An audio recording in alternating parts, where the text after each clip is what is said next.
Thank you all for gathering here today to celebrate the life of Emily Nicole Linneman. I have been thinking for weeks now about the proper way to eulogize my beautiful warrior.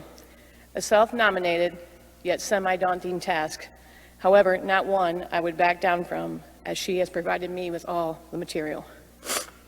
Emily was born on October 16, 1998 to Kim and Jeff. A gift, the first grandchild, and the first of 3 incredible children to bear the Linneman name. Emily came to us with a beautiful face, a smile that could light up the room, and a spunky, confident attitude. Over time, she grew to figure out the interests she loved. Basketball, softball, time spent in the pool and the lake. She definitely had a knack for singing and entertaining. I recall many a nights of Emily performing at the lake or singing karaoke in a restaurant. As time progressed, her acts began to include her brother and sister. Her singing led her to being in the middle school choir, and she never struggled with confidence or self-image issues. She knew who she was, what she liked, and she did not care if that meant she was not following the mainstream with other kids her age. She stood out in the teenager world because she didn't need anyone else's approval. I think that intimidated the others, and they didn't know how to handle it as she danced to her own beat. In the words of Kurt Cobain, "They laugh at me because I am different. I laugh at them because they are the same." In July 2012, she was preparing for high school, the time of her life, as most of us know it, when she started to experience pain and swelling in her left shin and ankle. Fast forward to an osteosarcoma diagnosis, with chemo, side effects, loss of hair, and a decision to undergo an amputation in October of 2013, as it presented the least opportunity for the cancer to return. At the young age of 15, she responded within minutes to the doctor as he spoke about options.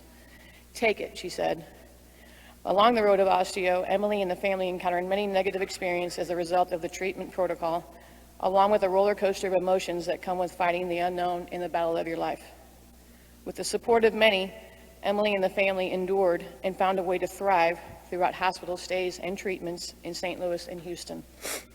In addition, the journey led Emily through many rounds of chemo, a limb-saving surgery for her right leg, a scary rupture of the supravenous cava during a routine procedure to balloon a blockage that was created by her port, and the chemo, a thoracotomy, and trial drugs with side effects. During those times over the years when I questioned myself if I had the grit to get through things, I honestly found myself drawing strength from her to cope and following her lead to tackle the next step. These decisions came at the helm of a teenager, a young woman who could recite her drug allergies like the alphabet, could taste pre-drawn saline before it even hit her vein, and the nurses would let her do her own dressings at times, as she had come to know the drill and how she liked it done. Nurses and hospital staff also formed a lasting bond with her. I am certain there are a few doctors who read the chart and saw a 16-year-old, and had wished that they had rephrased their question, as the response they received was direct and brutally honest. It was not what they were ready to hear at times, and may have included the words, "Sorry, not sorry." Keeping in mind, more often than not, she was the 0.001% for side effects or unusual happenings. Emily was her own best advocate at all times. She knew her body and listened to it, and her mom was always there to back her up. As I have mentioned, cancer has a very ugly side face to it. It is one most will not know unless you see it firsthand. Emily has always put a smile on for those around her. Most would not have any concept of the pain and agony she has endured. She's always had an empathetic heart for those around her before considering herself. Over the last couple of weeks, when I would go in her room, occasionally she would wake up, lift up her head, make eye contact, and I would say, "Hello, pretty." And she would just flash that beautiful smile of hers and typically return to sleeping. Throughout every instance of excruciating pain, she would say please and thank you when asking requests for things to help her to find some sort of relief. Using manners and showing respect when we really know she deserved to be as angry and irritable as she would like to be. Even in the final days, she never complained or shed tears. Her strength and grace are a perfect combination derived from Kim and Jeff.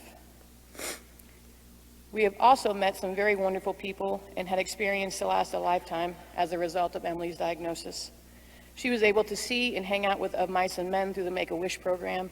She rocked out with Slipknot, is the mama to Hamlet the pig, and Bella and Maya the pups. She rode on a Harley with 150 plus riders rode shotgun in a Ferrari. She stepped back on the basketball court and scored a bucket. She has had numerous appearances on Channel 4 with Steve Harris. She is a Medal of Hope recipient in front of 60-plus family and friends. Bacchus, Steen, and Petrangelo of the St. Louis Blues came and hung out with her in her room for an hour. An amazing fairy tale wedding that was planned in 2 weeks with 300-plus people sharing in Jake and Emily's love, including an ice sculpture and watching fireworks. Man, she was radiant on that day, on 10/18/15. Of course, I am biased, but on this one, this is the one time when the popular opinion may agree with me.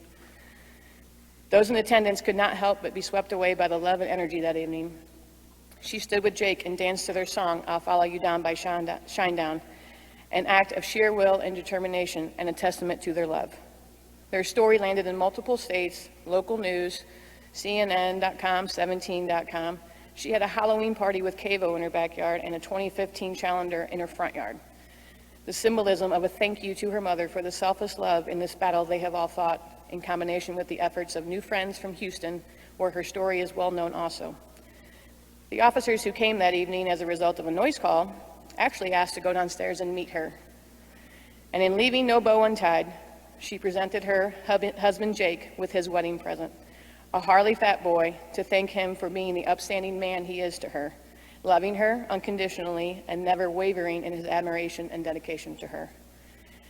It really is a crazy experience to have shared moments with these proverbial kids in love. It's a love that you see, and it feels comparable to a 50 to 60-year-old couple with generations of experience built in. Something you witness on the movie screen, smiles, touches, eyes meeting, genuine care and concern. Hearing Emily say, I always feel better when my hubby is with me. And Jake responding to Emily after confirming that the bike that's in front of him is actually his present and not a joke. Baby, you know the only gift I need is you. It is refreshing, and it is something we should all witness and hopefully feel at some point in our lives.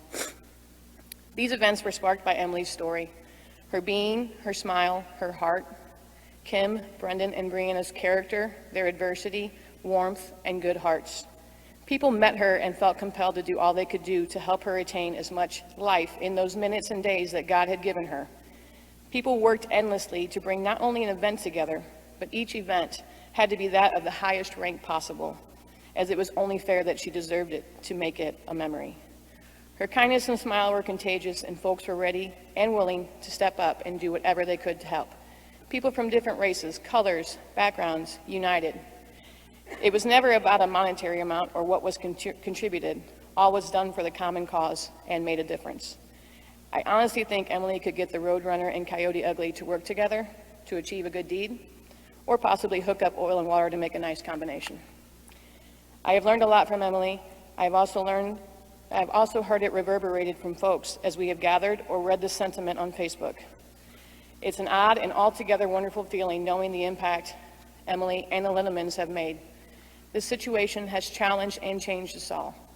Personally, she has given me the confidence to do things that I honestly question that I could do realistically. Of course, not without having the best leader by example in my mom. Emily has given me the strength to step up to the plate. She has made me love stronger and appreciate more. To live in the moment, say what you mean what you say, and show it with your actions. Her love incites a fire in me to want to do more, to not let her mom, Brendan, Brianna, or anyone I love down. I want to be accountable. We honestly have done our best to keep this a positive experience and to tackle each challenge together with the help of many in our Army and by incorporating love and humor in all that we do. We do have many things to be thankful for. I have questioned many times what we have done to deserve the support we have received on this journey. I'm not really sure on this journey, as I know not all cancer families are blessed with the all-around support we have received. I'm not really sure that I have pinned down that answer, but I know that we will continue to pay it forward to all, and we are forever indebted to all of you. Who is Emily Linneman? A daughter, a sister, a granddaughter, a niece, a beautiful warrior, an inspiration, a rock star, a gift, a legend, a movement. Many options are available for us all to answer and reflect based on what your personal experiences have been. However, the simple answer is, Emily has been to all of us individually exactly what we needed her to be in our lives in the moments that we experienced her story. Her strength, her grace, and in doing so, those same qualities have extended to us, through us, and into a kinder, softer, more compassionate world. Emily has left us. No, more accurately, Emily has left her impression on the world. Emily on the world one by one, and her vibe is still continuing to spread. God sent her with a plan. She is the one that brought all of us together, forming friendships that will stand strong as we all move forward. She was the conduit. Now we have an obligation to carry on her legacy and memory. We all need to be the person she was to us, to someone else daily. Draw on her strength and make a difference, keeping her memory and the lesson in action. We have been praying for a miracle, and it just hit me the other day. God didn't overlook our prayers. It was here, and it was her. It is the spirit she has created here on earth and is continuing to evolve. It became evident to me on that Sunday when 70 plus folks gathered to get tattoos to commemorate Emily's strength and courage in her battle. And some of those people were there that day getting their first tattoo on their body. Very powerful. Have you been thinking about running a 5K or a half marathon? Do it. Possibly thinking about starting your own business or a not-for-profit? Do it. Want to volunteer? Do it. Need a reason to get up and work out to make a better, healthier you instead of turning your alarm off? Do it. Do it because you can. Make your own difference. Have you been carrying a grudge with someone or disagree on something? Communicate it. Resolve it. Life is too short. Make sure to be present. No one wants to feel like they're living like they're dying, as Tim McGraw sang about, but that is the truth of the matter. Regardless of what you are doing in life or what your age is today, we are all moving closer to another life.